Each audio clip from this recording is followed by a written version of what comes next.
Hello everyone, welcome back. You're watching Empyrion Galactic Survival episode 126.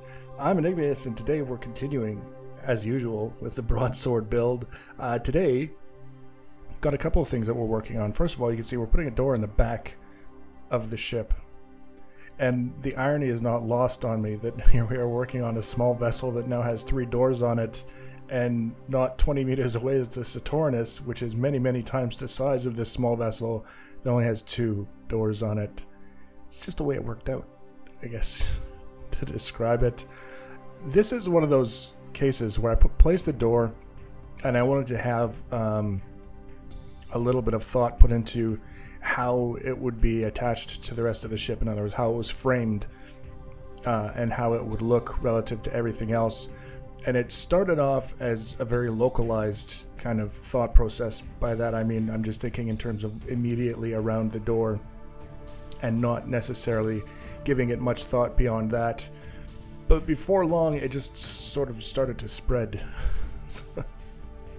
It happens, and sometimes the best thing that I can do when that happens is to go with it and see where it ends up, because some of my best designs, what I feel are my best designs, started out that way. So in this case, we're looking at the back of the ship, obviously, and as I've been mentioning throughout the build, this back of the ship is something that requires more detail in order for me to be happy with it. And you can see we've got a little bit of detail going on, not a whole lot just yet, and it just kind of feels a little bit dull, like we're not taking advantage of some opportunities to make it look a little bit more interesting. So that's sort of what's in the back of my mind as I'm proceeding with this, is kind of putting it together in a way that satisfies that desire to have this back portion of the ship look like it was done on purpose, and it was done with an idea in mind to make the whole thing look like it was an integral part of the design. It wasn't just that one part that kind of came together and then we just ignored it for the rest of the build. So what we've basically got here is a hole with a door and some cubes around it, and that's the framing of the door. And then I decided, after placing a few blocks, to just sort of do this kind of border around the opening. That's how it started to spread. Was we had this opening in the hull that was 2 or 3 blocks deep at the top, and it sort of tapered down, so there's just a 1 block deep ridge that you can stand on to manipulate the door. And then we had this border that we kind of placed around it, and I kind of looked at it and I thought, I like the way that's going, but I would like it even more if it spread a little bit and sort of pushed its way up the back of the ship and also extended down underneath the ship, and at least flush to the underside. I didn't necessarily want to be adding anything structurally farther down than it currently is, because I still have this belief that physics errors happen when things that aren't intended to touch the ground do touch the ground. So I try not to put myself in a position where that happens any more than it absolutely have to. And you can see as this whole thing evolves, we end up with a slightly larger ridge that we can stand on, so that we can get in through the door, manipulate the door, get it open, go through quickly and easily. And then we start going even farther up the back of this ship. And I mean, it's no surprise right now to say that we're going to end up at the top of the ship with this sort of thing that's spreading almost with a mind of its own at this point. It's kind of fun in this sense to see it come together, and it starts to take shape in your mind after you've put it into place on the ship. It's sort of this weird reverse way of looking at things. Normally, I try to have an idea in my mind of what I want it to look like, and then I bring that idea into the game as best I can with the shapes that we have. And then other times we have something like this where you can see it looks like I've capped it off, like it's done. And then I realized, no wait, we can keep going. We can just keep going up and up and up until we get to the point where we can't go up anymore. And it's all coming together sort of in this weird leapfrog kind of thing where I place the blocks and I like the way they look, and then I get the idea to place the next ones, so I do. And it's just little baby steps going all the way up the back of the ship until we get to the top and everything kind of comes to a head, so to speak. And we're left with, I think, sort of the focal design that I was looking for all this time for the back of the ship. And there's other things that we can do. I've already got some ideas, minor changes that I've thought of that I would like to implement and see, just to see what it does in the overall look of things. But this key detail here that starts at the base of the ship and goes all the way up the back is enough to kind of take that design idea the next step forward.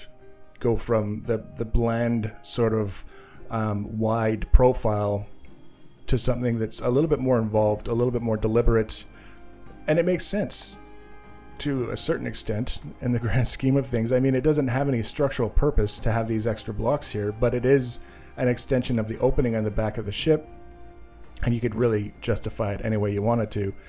Just like that. Very simple, very straightforward.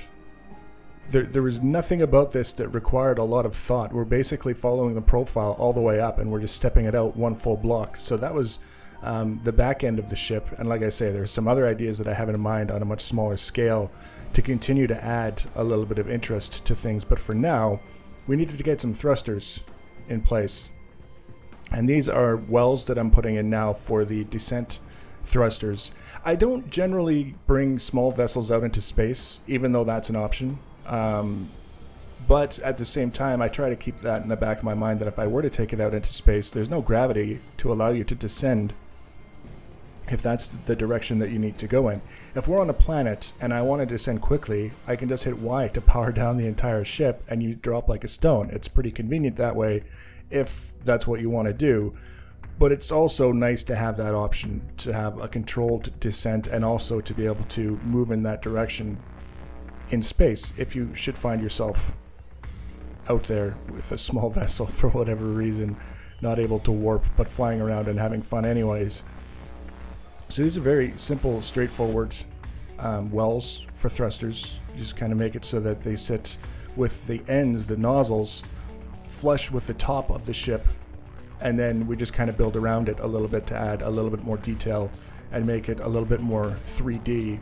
And it's a very simple design to do this. It's just the tail end of the 22.5 degree paired slope blocks, and then some of the 22.5 degree corner ends, and the little miniature 45 degree slope. Really, really simple, really, really straightforward. But again, one of those designs that it fits with everything else that's going on. It complements everything else that's going on, but it's not overbearing. It's not the kind of thing that makes you feel like you have to look all over the place to take in everything that's going on. It's just there, and it works. So call that a win. I guess in my mind, that's a win in terms of the design. The lateral thrusters are proving to be a little bit more of a challenge. They're very important for maneuvering, especially when you're looking at something like assaulting a point of interest. Moving side to side quickly is key to being able to keep fire on the target while at the same time avoiding the incoming fire and keeping your ship in decent shape throughout the entire process. So having these lateral thrusters, not just having some, but having enough, is one of those things that I think I consider more than perhaps the other directions that we might want to go. We've got all kinds of thrust to go forward. We have what I'm guessing at this point is probably a really good reverse thrust.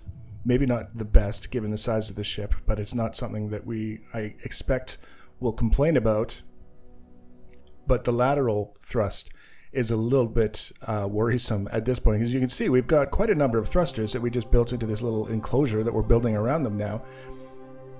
But I don't think it's going to be enough. So we're going to have to find room for some more lateral thrusters, and I would expect to see that in the next episode.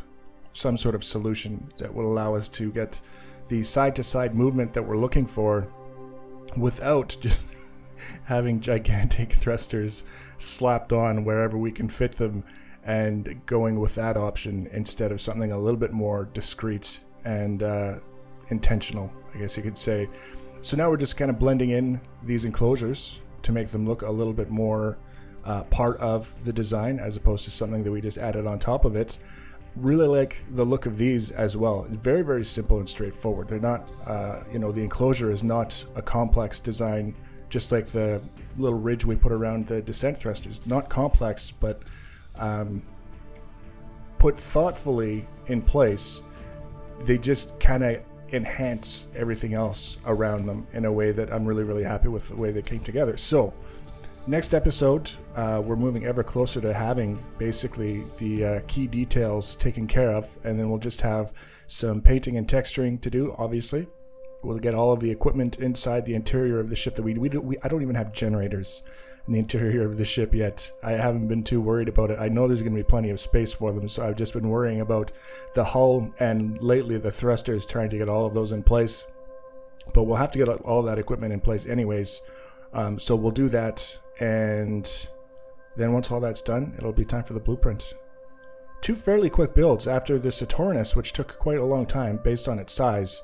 And now we're kind of clipping along nicely, getting some of the builds that I wanted to do taken care of. And then I've already got an idea for the next build. So we're still not running out of things to do. So if you want to be notified about the next and future episodes, the easiest way to do that, as always, is to subscribe to my channel and or follow me on social media. Links for social media are always in the information section below the video. Feel free to leave your comments and feedback. Thanks for watching, guys, and take care.